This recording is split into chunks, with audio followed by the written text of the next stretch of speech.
In this video, we're going to talk about how you can factor by grouping. So you're going to group into two binomials. You're going to find the GCF of each group. If the parentheses start with a negative sign, then factor out a negative integer. And then you'll use the distributive property and put it together. Now, grouping is one of the easier, maybe not necessarily easier, but you know you're going to use grouping because you always use grouping if there's four terms. So I guess that's what I'm trying to say. So it's clear to you that you're going to be using grouping here because grouping is what we do if we have four terms. So if we have a polynomial like this. So just like the instructions say, I'm going to group the polynomial into two binomials. So I'm going to take the first two terms and then the last two terms, and I'm going to group them. And then I'm going to find the GCF of each group.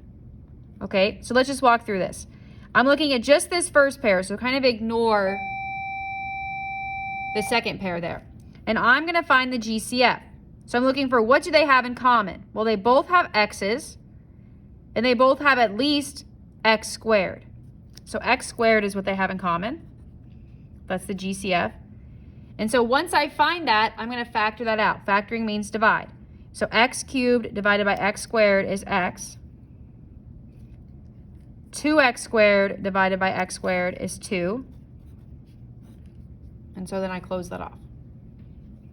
Okay, so again, I found the first two terms. I found the GCF to be x squared, and then I factored that out.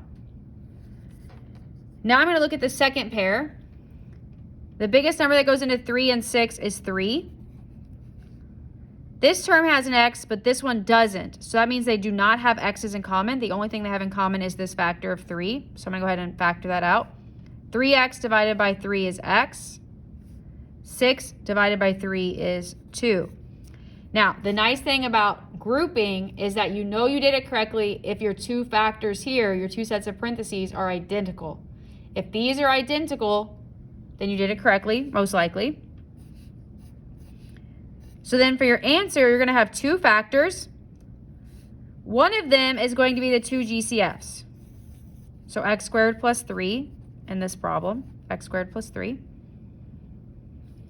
The other factor is going to be what they have in common, x plus 2. And that is how you factor by grouping. All right, let's try another one. I know I'm going to do grouping because it has four terms. So I'm going to go straight into that. The GCF between x cubed and 4x squared is going to be x squared. X cubed divided by x squared is x. 4x squared divided by x squared is 4.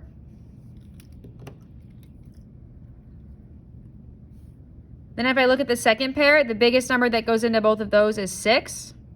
They do not have an x in common. The only thing they have in common is 6, so I'm going to go ahead and factor that out. 6x divided by 6 is x. 24 divided by 6 is 4. So I'm going to have two factors.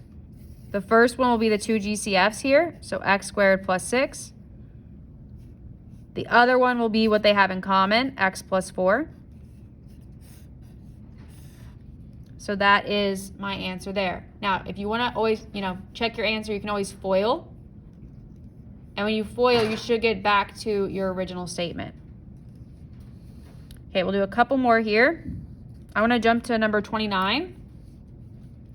I know I'm going to be doing grouping because I have four terms. So I'm going to go ahead and group the first two and then group the second pair. If I look at the first two terms here, I notice that they both have an x in common. So I'm going to go ahead and factor that out. xy divided by x. Okay, well, if I have xy and I'm taking away an x, that means I have just y left. 4x divided by x gives me 4. Then if I look at my second pair here, the largest number that goes into -3 and -12 is 3. And I'm going to go ahead and make that a -3 because I know that when I divide this, -3y divided by -3, I want this to become a positive y because I know that these need to match. And then -12 divided by -3 will be positive 4. So then I'll have my two factors. The first factor will be the two GCFs, so x minus 3. The second factor will be what they have in common, so y plus 4. And so I get my two factors there.